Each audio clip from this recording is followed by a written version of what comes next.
voy a desarrollar, si Dios quiere, en 3 lecciones qué es un diácono, para qué sirven. Y luego despausamos ambas cosas para mirar los requisitos, que son básicamente los mismos para no repetir.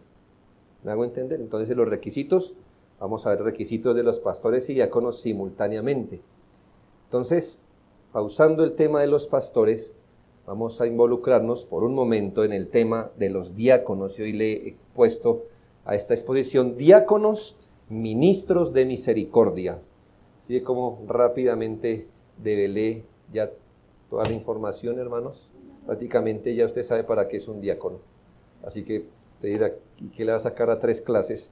Bueno, ya veremos qué hacemos.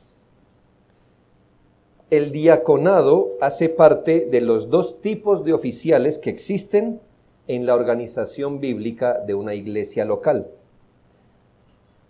En Filipenses 1:1 dice Pablo y Timoteo, siervos de Jesucristo, a todos los santos en Cristo Jesús que están en Filipos con los obispos y diáconos. Entonces están los santos y obispos y diáconos. Habíamos aclarado, hermanos, además, que cuando Timoteo es instruido a hacer las cosas según el modelo de Dios, porque se le recuerda a Timoteo que la iglesia no es su propia casa, sino la iglesia es casa de Dios, y que la iglesia debe expresar, ser columna y baluarte de la verdad.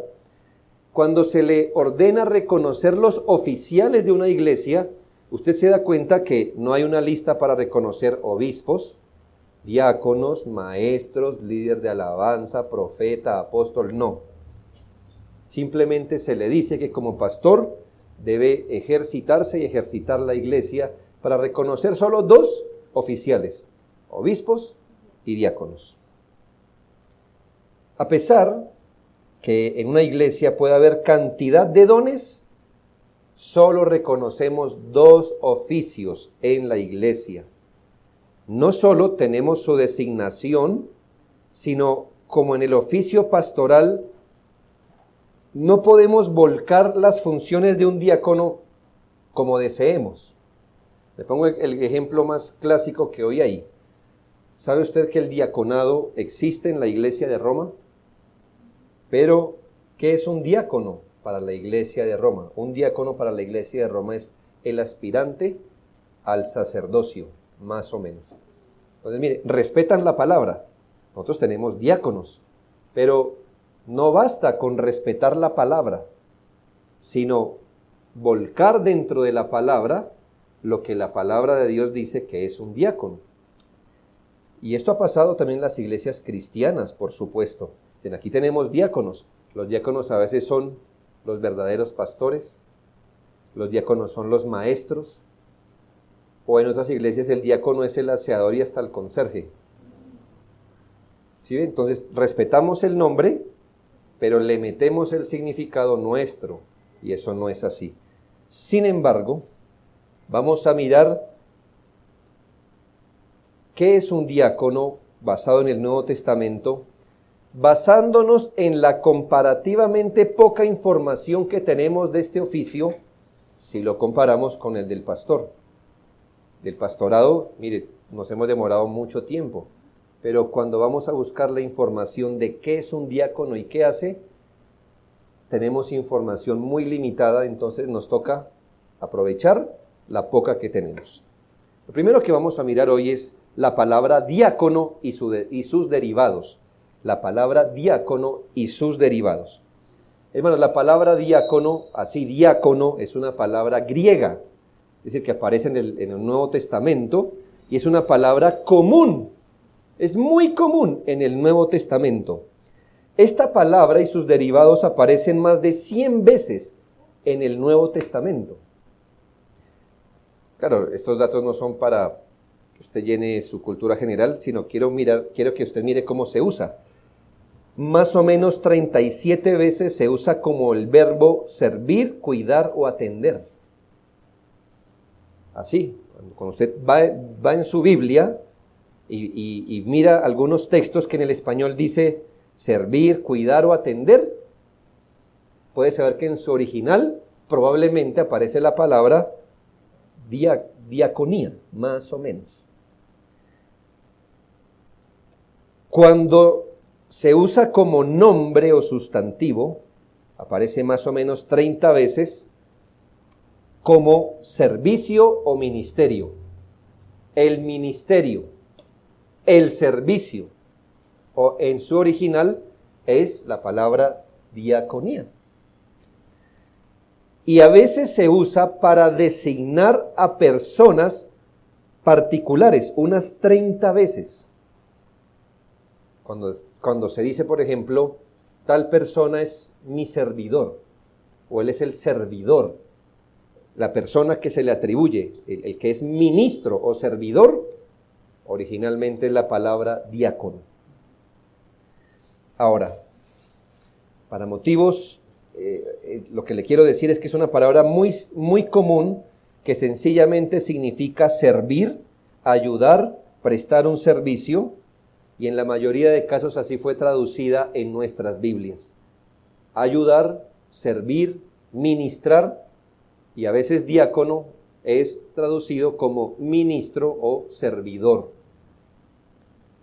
Ahora, para motivos de nuestro entendimiento, permítame mostrarle 3 niveles en las que esta palabra y sus derivados pueden ser entendidas. 3 niveles de entendimiento. Solo quiero que usted mire, antes de ir a la primera, que por ejemplo, cuando el Señor estaba invitado a las bodas de Caná, su madre dijo a los que servían. ¿Sí? ¿Cómo se usa esa palabra? Es muy normal. A los que diaconaban, es lo que quiere decir. En Romanos 16, por ejemplo, dice nuestra hermana Febe, la cual es diaconisa, la cual es servidora. Efesios 6, 21, para que también vosotros sepáis mis asuntos, y lo que hago todo os lo hará saber Tíquico, hermano amado y fiel ministro en el Señor, fiel diácono en el Señor. Colosenses 1, 7. Como habéis aprendido de Epafras, nuestro consiervo amado, que es un fiel ministro de Cristo, un fiel diácono en su original. Pero mire cómo la Biblia habla de esta palabra en 3 niveles. El primer nivel es que la Biblia habla de el diaconado como el servicio de todos los cristianos. En ese sentido, en un sentido amplio, en un primer nivel de entendimiento, todos entonces seríamos diáconos. ¿Por qué? Porque todos nos servimos como cristianos los unos a los otros. Juan 12, 26, note que aquí no saca aparte a ningún cristiano. Juan 12, 26 dice, si alguno me sirve, diaconé, sígame. Y donde yo estuviere, allí también estará mi servidor, diácono. Si alguno me sirviere, diaconé, mi Padre le honrará. Es una designación a todo creyente. El que sigue a Jesucristo también le sirve. Así que todo el que sirve a Jesucristo o le sigue, también le sirve. Somos diáconos en ese sentido. En un sentido, los autores del Nuevo Testamento usan ese término amplio para todo tipo de servicio espiritual que presentamos, sea a Dios o a los hermanos. El primer nivel en el que debemos entender esta palabra es que todos los creyentes estamos en esta diaconía. Todos somos siervos los unos de los otros. Según a los Corintios 9:1, cuando el apóstol Pablo estaba recogiendo una ofrenda para los pobres, dice, cuanto a la administración para los santos, es por demás que yo os escriba. Así que él apeló al sentido de diaconía que todos tenemos, en cuanto a la administración, en cuanto a la diaconía que nos debemos presentar los unos a los otros, y por eso pide una ofrenda para los pobres en Jerusalén. Hebreos 6:10 dice, porque Dios no es injusto para olvidar vuestra obra y el trabajo de amor que habéis mostrado hacia su nombre, habiendo servido, diaconesantes, a los santos y sirviéndoles, diaconuntes aún. Queda por sentado que los creyentes hemos servido a los santos y les servimos aún. Y esa es la palabra diaconía. Entonces, en un sentido amplio, general, diaconía es el servicio que nos prestamos los santos unos a los otros, y en ese sentido todos somos diáconos. El segundo nivel en que nos toca entender esta palabra es el servicio como un don particular de algunos creyentes. Entonces tenemos que todos somos diáconos en un sentido. Pero hay un sentido restringido donde la palabra de Dios nos dice que en el cuerpo hay diferentes clases de dones. En 1 Corintios 12:5 dice: y hay diversidad de ministerios, pero el Señor es el mismo. La palabra ministerios es la palabra diaconión. Hay diferentes clases de diaconías.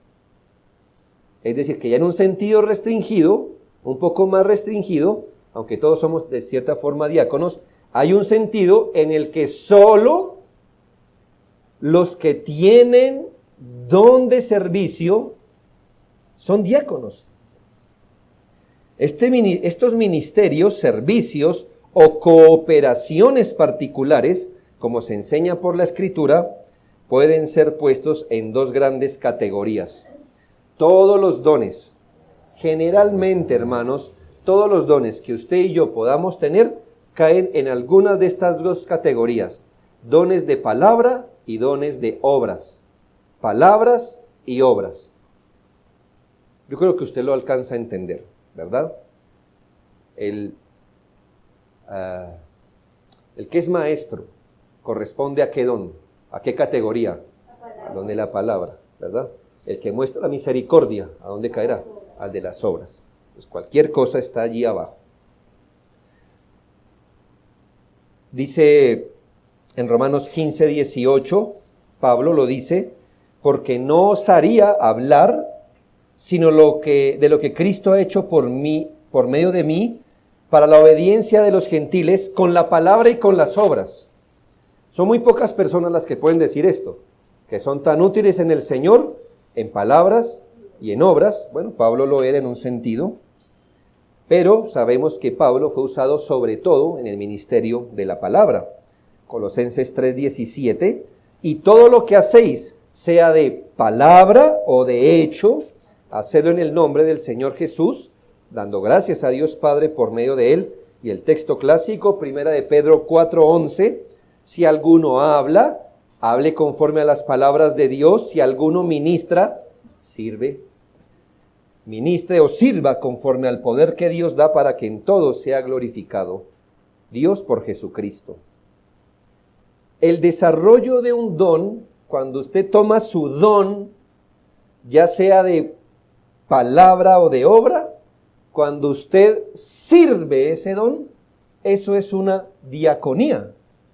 ¿Por qué? Porque usted está sirviendo al pueblo de Dios de una forma especial, con algún don que usted tenga. En Hechos 20:24 dice Pablo: pero de ninguna cosa hago caso, ni estimo preciosa mi vida para mí mismo, con tal que acabe con gozo y el ministerio que recibí del Señor Jesús para dar testimonio del Evangelio de la gracia. Él dice que ha servido, que tiene un ministerio de dar testimonio del Evangelio. Cuando dice el ministerio que recibí del Señor, es la palabra diaconía. Así que cuando el apóstol Pablo predicaba el Evangelio, estaba sirviendo a sus hermanos, y esa es una especie de diaconía. Entonces somos diáconos por ser hijos de Dios, porque nos ministramos, pero somos diáconos cuando ejercitamos los dones particulares.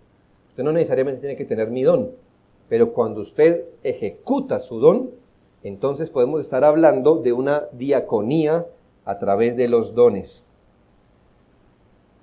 En Efesios 4:11 y 12 dice que el Señor mismo constituyó a unos apóstoles, a otros profetas, a otros evangelistas, a otros pastores y maestros, a fin de perfeccionar a los santos para la obra de la diaconía, para la edificación del cuerpo de Cristo. Y el texto más obvio es Romanos 12, 6 y 7.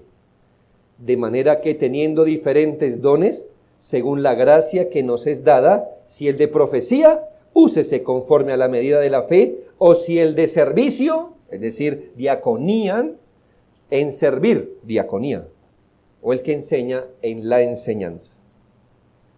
Escuche bien, debemos advertir que no significa que en una iglesia sirvan solo los que tienen el don de servicio, porque ya le dije que en primera categoría todos somos servidores los unos de los otros, pero personas con dones específicos pues sirven a sus hermanos de formas más específicas.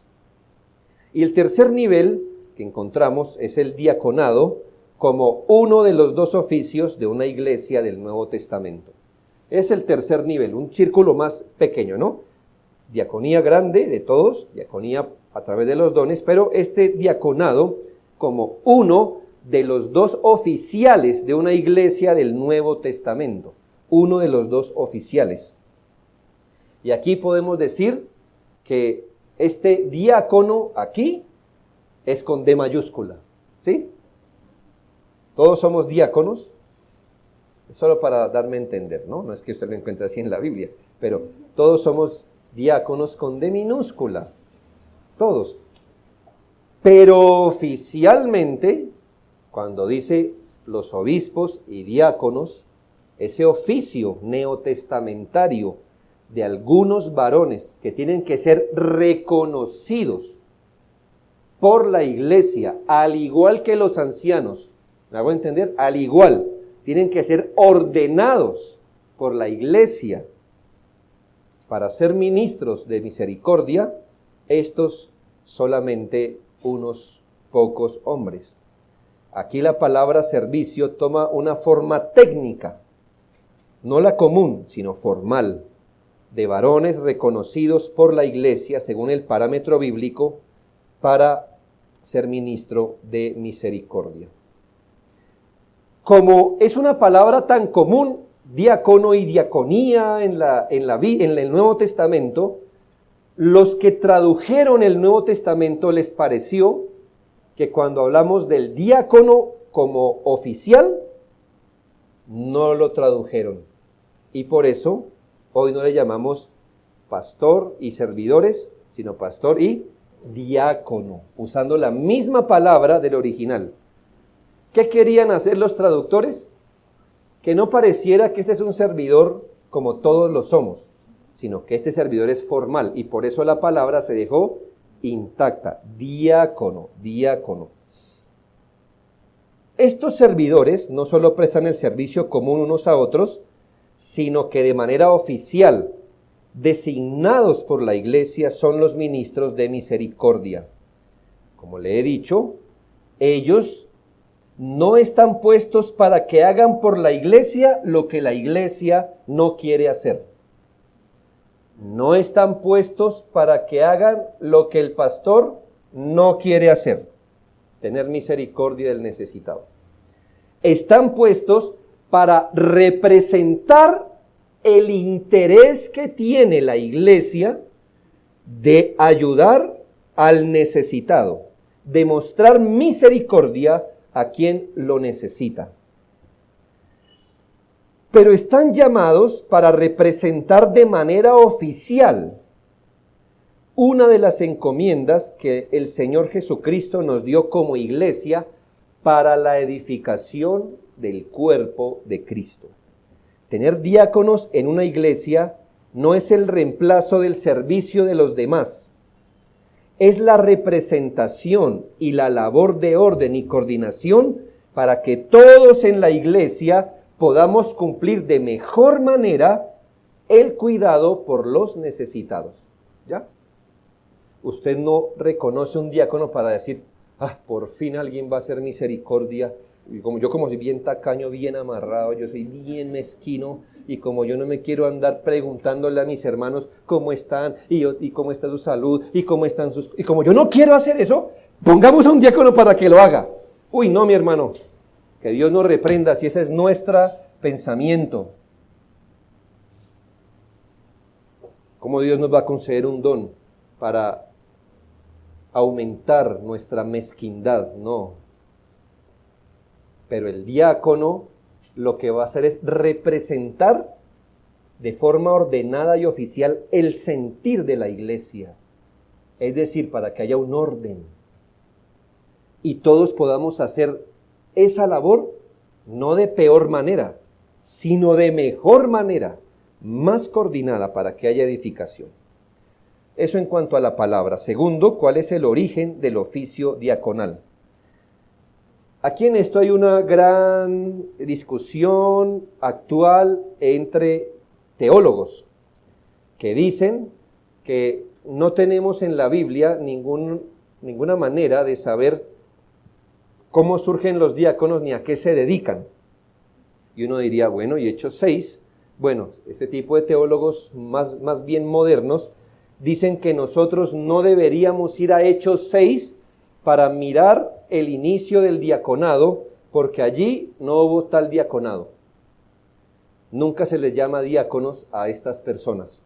Solo hay 2 veces en que el diaconado se usa en el Nuevo Testamento de forma oficial. Filipenses 1:1 y 1 Timoteo 3. Del resto, no hay. Y entonces ellos dicen, Hechos 6 no es el texto. Pero los antiguos hermanos no tenían ningún problema en ir a Hechos 6 para mirar el origen del diaconado. Nehemías Cox, uno de los editores de nuestra confesión de fe, así que no fue ayer, hermano, fue hace ya un buen tiempo, y voy a citar solo a bautistas reformados, porque a veces el diaconado, en palabras de tendencias presbiterianas, no, por eso somos bautistas reformados, ¿verdad? Nehemías Coxe, este editor, dice en una cartellita que eso fue un sermón de él, y creo que todos la tenemos aquí, si no la tiene, la pide y la compra. 80,000 pesos, ¿qué vale? Tiene 10 páginas, pero vale la pena. Muy bien. Él dice, en ese sermón Ancianos y Diáconos Bíblicos, dice, el primer caso que tenemos de un orden establecido en una iglesia cristiana que incluye el ordenamiento de oficiales permanentes fue el ordenamiento de diáconos de la iglesia de Jerusalén en Hechos 6. Sin dársele más, dice que en Hechos 6 deberíamos rastrear el origen de los diáconos, así no se diga la palabra diácono. Benjamín Kitch, otro padre, digamos, de los bautistas particulares, es decir, reformados como se conocen, dice en su libro La gloria de una verdadera iglesia, que también está disponible en nuestra librería, La gloria de una verdadera iglesia, dice en un párrafo pequeño, la labor de los diáconos es servir a las mesas, asegurarse de proveer para la mesa del Señor, la mesa del ministro y la mesa de los pobres. Y enseguida, hermanos, enlaza 8 versículos de Hechos 6. Así que para nuestros padres antiguos, aunque en Hechos 6 no se diga literalmente que estos 7 hombres eran diáconos, no tenían ningún problema en pensar del origen del diaconado en Hechos 6. Ahora, yo no es que quiera llevar la contraria, pero debemos reconocer algo. Que Hechos 6 está en ese famoso periodo de la iglesia llamado periodo de transición apostólica, donde pasan muchas cosas, donde se estaban estableciendo apenas los fundamentos de la iglesia, por lo cual tenemos asuntos que antes de ese periodo no aplicaban. Y tenemos asuntos que luego de ese periodo aplicarán de otra manera, pero aplicaron así solo en ese momento. Por lo cual entendemos que existen suficientes razones para tomar mucho de lo que allí pasó, que generalmente está en el libro de los Hechos, como principios útiles, pero que debemos estar muy pendientes porque quizás lo que dice Hechos no nos lo está mandando a hacer, sino que nos lo está comentando. Hay cosas que solo pasaron allí y no deberíamos esperar, por ejemplo, que después que la iglesia fuera constituida, siguieran adelante. Para eso está la demás Biblia. Vamos a aceptar que en Hechos 6 los apóstoles no eran pastores propiamente dichos. Ellos eran apóstoles que estaban haciendo algunas funciones como pastores. ¿Entiende? No es lo mismo ser pastor que ser apóstol. No es lo mismo. Y en Hechos 6 encontramos a los apóstoles. ¿Qué estaban haciendo? Estaban haciendo funciones pastorales. No eran pastores de iglesia local, pero estaban haciendo funciones como si lo fuera. Sabemos que no eran pastores porque dice en Efesios 4:11 que Cristo constituyó a unos apóstoles, a otros profetas, a otros evangelistas y a otros pastores. O sea que apóstol y pastor no es lo mismo. Pero en ese momento, mientras discipulaban y levantaban pastores, ¿quiénes eran los pastores?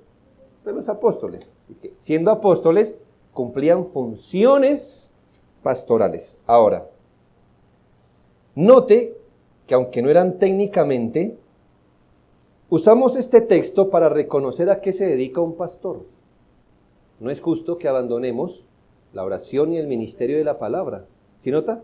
Lo sacamos de lo que hacían los apóstoles, pero porque ellos se portaban allí como si fueran pastores. Ahora, así y sin enredarnos, puede que en los primeros servidores señalados en Hechos 6 no sean oficiales técnicamente hablando, pero hermanos, así como los apóstoles actuaron como pastores, estos 7 servidores actuaron como si fueran diáconos. Y por eso tomamos ese texto como un buen principio para ubicarnos. ¿Qué es un diácono y a qué se dedica más o menos? Basado en el texto que leímos públicamente, le señalaré 3 principios que podemos derivar de Hechos 6, 1 al 4. 3 principios que quiero señalarle. El primero, le estoy hablando del origen del diaconado. El diaconado surgió, el diaconado tuvo su origen para recordar cuál es el ministerio principal de la iglesia. Si usted va al pasaje y mira qué dio origen al oficio del diácono, a que se eligieran personas especiales llamadas diácono, ¿qué dio inicio? El diaconado surgió para recordarle a la iglesia cuál es su ministerio principal. Mire, hermanos, le voy a hacer el recuento. Aquí es obvio que hubo un problema. Esta comunidad naciente, le recuerdo que no había una iglesia en Jerusalén, pero Pedro se levantó en Pentecostés y predicó, y se añadieron muchos hermanos, y no sabemos exactamente a los cuántos días, meses o periodo, se levantó y volvió a predicar, y esta vez los convertidos eran más, pero no eran más que como en nuestra iglesia, no 2, 3, y uno dice gloria a Dios, eso eran 3,000 y otros 5,000 hermanos, o sea, la comunidad era, ¿verdad?, considerable. Y empezó a haber algo particular. Mientras los discípulos se mantuvieron entre los judíos, los creyentes, aún los 120 que estaban en Pentecostés, sobre los que cayó el Espíritu Santo, todos eran judíos. Luego que el Evangelio es predicado en Pentecostés, que había toda clase de gente, partos, elamitas, toda esa gente griega, cree en el Señor. Ahora hay algo interesante pasando en la iglesia de Jerusalén, que por primera vez en un solo cuerpo llamado iglesia estaban conviviendo judíos, medio judíos y gentiles, en un solo cuerpo.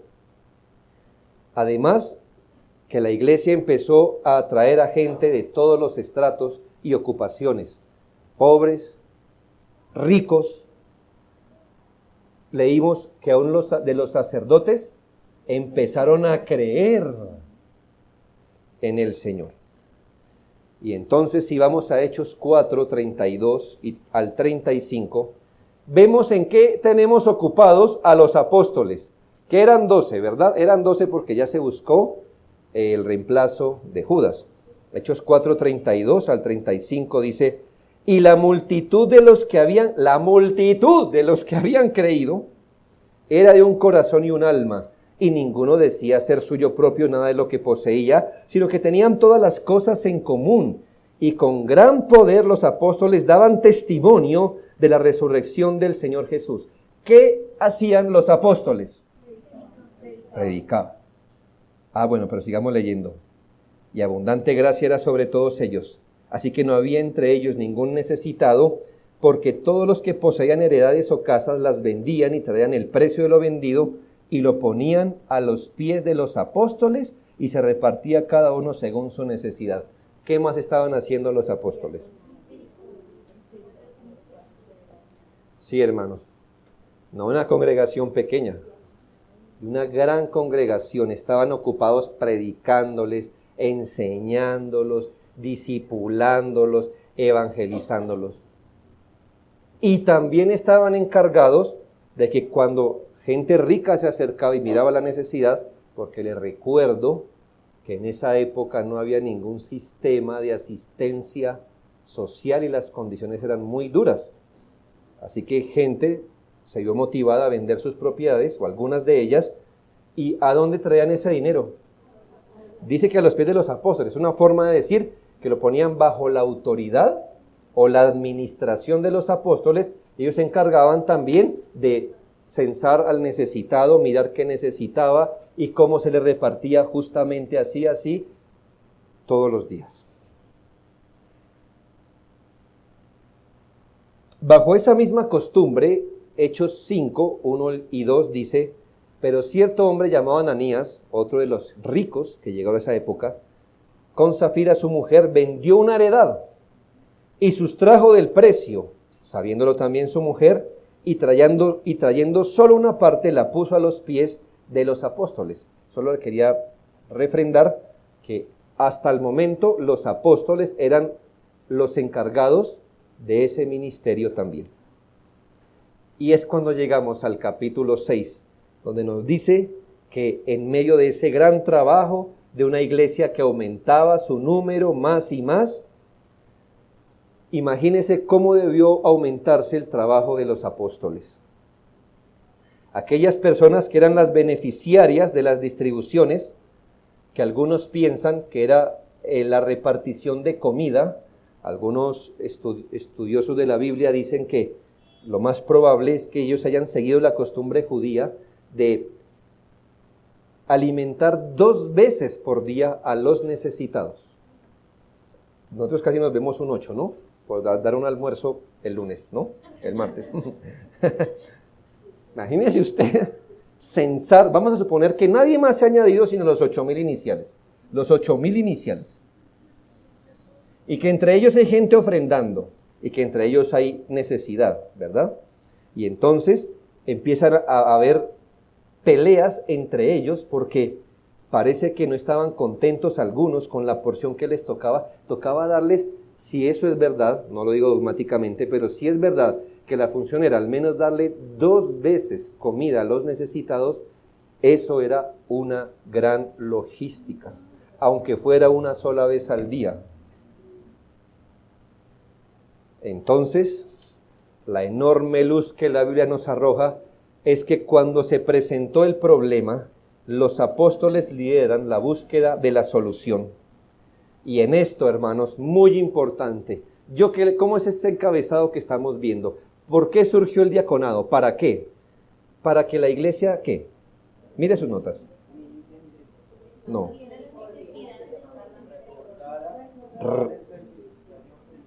Muy bien. El diaconado surgió para que la iglesia recuerde cuál es el ministerio principal de la iglesia. Y aquí le ruego que lea muy bien, porque aunque en matemáticas el orden de los factores no altera el producto, en nuestro texto sí que lo hace. Y entonces debemos estar muy pendientes del orden, donde esperaríamos que los apóstoles se levantaran y dijeran: como el trabajo de distribución está presentando problemas y nosotros no damos abasto, ¿por qué no buscamos personas que nos ayuden a llevar la carga de ministrar al necesitado. Sorpresa y sorpresa. Así no se resolvió las cosas. Porque si así se hubiera resuelto, los apóstoles nos estuvieran diciendo que el ministerio principal de la iglesia, ¿cuál es? Ver por las necesidades de los miembros de la iglesia. Y los apóstoles se levantan con mucha sabiduría diciendo esto: no es justo que dejemos la palabra de Dios para servir a las mesas. ¿Qué texto? Cada tanto nos recuerda para qué están puestas las iglesias locales. Las iglesias locales. Para los apóstoles, tienen su justificación de existencia en la proclamación constante y fiel de la palabra de Dios. Lo que más pesaba, entiéndase, no lo único, pero lo que más le pesaba a los apóstoles no era que el necesitado estuviera desatendido. Eso le pesaba al apóstol. Pero ¿qué era lo que más le pesaba al apóstol? Esto nos está quitando tiempo para ministrar la palabra. No puede ser. Sí, hay una necesidad, y usted dirá, ¿qué más impactante que ver la necesidad de alguien que no tiene cubiertas sus necesidades básicas? Eso le pesa a cualquier corazón sensible. Pero no era lo que más le pesaba al apóstol o a los apóstoles. Les pesaba más que el ministerio de la palabra estuviera siendo debilitado, menoscabado o acorralado. Una y otra vez tenemos que recordarnos para qué están las iglesias. Primero, para qué está la iglesia de Cristo en esta tierra y para qué están las iglesias locales. Las iglesias locales no estamos para hacer actos de filantropía, ni misericordia, ni benevolencia. Principalmente, la iglesia está sembrada aquí para avanzar la palabra de Dios. Las necesidades temporales estaban allí, pero la solución primariamente es una salvaguarda para el ministerio de la palabra. No es elijamos personas para que nos ayuden a hacer este ministerio mejor. No, elijamos estas personas para que nos dejen hacer el ministerio para el que estamos aquí y que justifica nuestra existencia.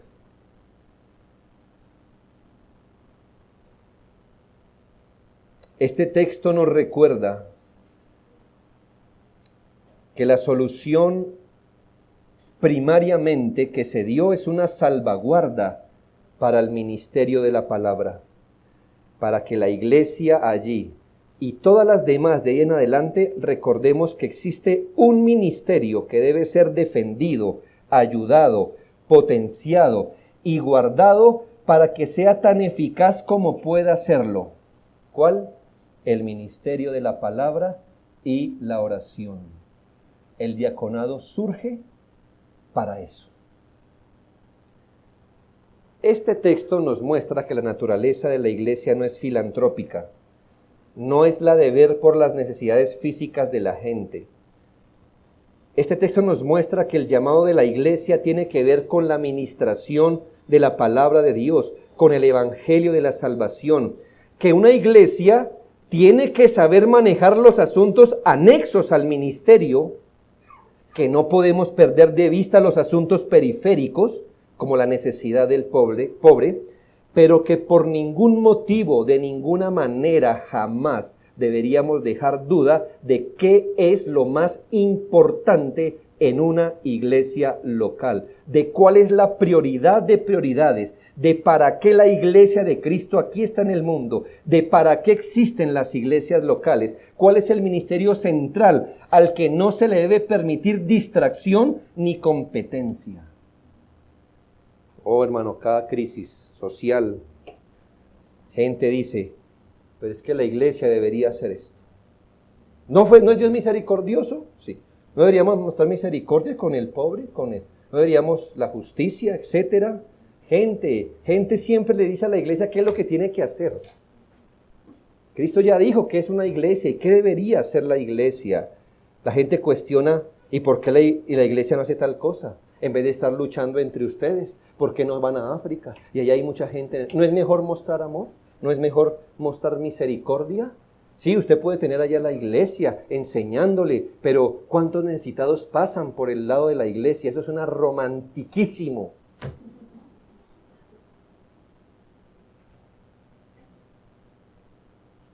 No es bíblico. ¿Nos pesa África? Sí. ¿Nos pesa Cuba? Sí. ¿Pero por qué? ¿Por qué, iglesia? ¿Qué es lo que nos pesa de África? ¿Qué es lo que nos pesa de Cuba? Que el evangelio llegue allá. Que la palabra de Dios corra y sea glorificada. Que se levanten iglesias fuertes y fieles.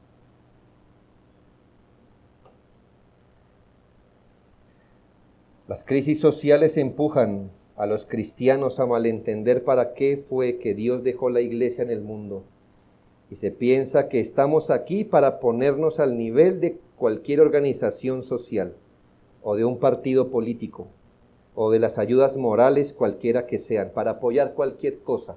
Es decir, estamos aquí para promover que no se aborte, que no la eutanasia, que no se robe. Estamos aquí para eso, hermano. No es justo, no es justo. Con estas cosas tenemos que lidiar y nos toca aprender a lidiar, pero jamás deben ser ni un distractor, ni un debilitador de para qué estamos aquí, y los apóstoles lo supieron. Estos motivos no son malos en sí mismos. Procurar la justicia, que no haya abortos, que no haya esto, lo otro, no son malos en sí mismos, son buenos, pero jamás corresponden a la misión de la iglesia. El doctor Martyn Lloyd-Jones, en su sermón Prioridades, comentó este texto diciendo: ¿para qué está aquí la iglesia? Este es un asunto de considerable debate y discusión en la actualidad. Y hay un gran malentendido al respecto. La vieja idea, dicen, que se debía predicar un mensaje personal, darse a lo que se llama evangelización e interesarse en el alma individual. Pero ese tipo de cristianismo está completamente equivocado, dicen. Deberíamos deshacernos de él. Sí, está bastante bien debatir acerca de religión. Dejemos que la gente plantee sus preguntas y dé respuestas. Pero lo que necesitas hacer en realidad, dicen, y sin duda esta es la tarea principal de la iglesia y la fe cristiana, es salir al mundo a hacer bien. Le está criticando esta idea, por supuesto. Hay tanto sufrimiento en el mundo, nos dicen, tanta pobreza en tantos países, sin mencionar la guerra de Vietnam. ¿Por qué pues predicar este evangelio? ¿Por qué no más bien haces algo con el sur de Vietnam y la tragedia que se está produciendo allí en otras áreas con problemas en el mundo? La idea, dice el pastor, que se tiene actualmente es que el propósito del cristianismo es enrolarse en un trabajo filantrópico. Recuerdo que una vez un hombre expresó esto muy enérgicamente cuando dijo: si quieres hacer cristianos de las personas en países paganos, no envíes hombres que les prediquen tu evangelio. Envía hombres allí que se introduzcan en la política, que se unan a su vida, que se pongan en contacto con sus consejos locales, que sean parte de la gente y tomen lugar en ella. Y si haces esto, hay esperanza que tras una generación o dos los cristianices a todos ellos. La tarea de la iglesia cristiana, se dice, es poner fin a la guerra, las injusticias, la maldad y aliviar toda forma de sufrimiento. Esta es sin duda, dice este pastor, una cuestión muy grave. Si el cuidado de los necesitados se encuentra aquí, por supuesto, pero no es la primera prioridad. Aunque esté bien servir a las mesas, no debemos permitir que usurpe la posición de la palabra de Dios. debe hacerse, designa hombres capaces de hacerlo, pero no es justo, dijeron los apóstoles, que nosotros dejemos la palabra de Dios por servir a las mesas. Todo el sermón de ese estilo, que se lo recomiendo. El diaconado, ¿para qué surge? Y tengámoslo pendiente en nuestra iglesia. Si vamos a reconocer diáconos, no es que nuestros hermanos en necesidad no nos pesen. Me alcanzó el tiempo y no puedo ver mi segundo punto. Pero el diaconado surge como una manera de mostrar misericordia a los hermanos, ¿verdad? Pero antes de llegar allí, recuerde que el diaconado surge para salvaguardar el ministerio de la palabra.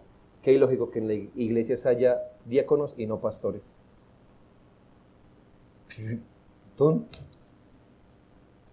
¿No? Pues en eso casi es mejor que haya un pastor y no un diácono, ¿no?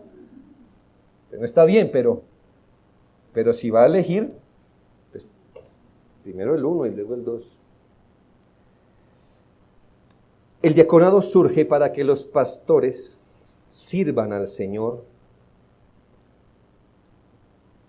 El diaconado surge para que aún los pastores, para que los diáconos, para que las iglesias, para que los líderes, aún para que el hermano necesitado y aún para que la misma sociedad entienda que la palabra de Dios y el ministerio de enseñanza, de predicación, de discipulado, de evangelismo es el ministerio de la iglesia, es su labor preeminente, primordial y central. Lo demás, hermanos, son asuntos periféricos. No podemos deshacernos de ellos, como diciendo, no existen. Son asuntos periféricos que la iglesia debe aprender a atender y a darles su lugar. Pero el ministerio de la palabra jamás debería ser justificado, es decir, el ministerio de la palabra en una iglesia jamás debería defender su existencia, es lo que quiero decir. El ministerio de la palabra nunca debería decir, un momento, existo, no me desplacen. El ministerio de la palabra nunca debería justificarse. El ministerio de la palabra es el ministerio de una iglesia. Tiene un lugar prominente, porque sin la predicación no hay iglesia, no hay edificación, no hay verdadera adoración y no hay evangelismo. El ministerio diaconal nos muestra el corazón de Dios acerca de lo que Él considera prioritario. Se lo digo. El ministerio diaconal nos muestra el corazón de Dios, de qué es lo que Él considera prioritario. ¿Qué?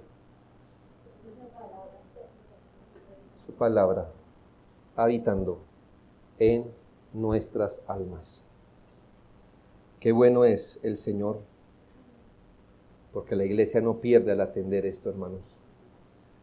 Al reconocer esto, estamos detrás de nuestro mayor bien. Por supuesto, y vuelvo y le digo, en segunda medida, ellos están puestos para mirar por las necesidades del pueblo, pero en ese orden, en segunda medida. Y jamás podemos invertir el orden y todavía pensar que somos una iglesia bíblica. ¿Está bien, hermanos? Que esto haya quedado claro. Como les he dicho, hermanos, no solo es hacer lo correcto, sino hacerlo con las motivaciones correctas. Cuando vayamos a reconocer diáconos, tenemos que pensar en la motivación o las motivaciones correctas para hacerlo y tenerlo en los límites de la palabra de nuestro Dios. Oremos.